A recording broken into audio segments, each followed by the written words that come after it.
how to deposit crypto using bank transfer on bitcoin.com wallet. Hello everybody, welcome back to my channel. This is me, Bisnet, and today I'll guide you on how you can deposit crypto using the bank transfer on bitcoin.com wallet. Well, the process itself is actually pretty simple and pretty easy, so let me guide you through.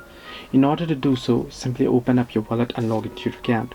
Once you're logged in, you can see the funds option at the bottom of your screen and you can see the wallets. Now you'll be able to see any assets that you own, right? What you can do is, in order to receive either from the home page, you can tap on the particular token that you would like to receive and then tap on buy option. So here, once you tap on buy, it will give you the option here pop up. So you can head over to the funds and tap on buy crypto as well and select the token that you would like to receive. You can select the receive option. Now this is the only for receiving crypto. As you can see, you can receive here, but if you tap on the particular option there, you should see the option buy with a credit card. You can tap on it.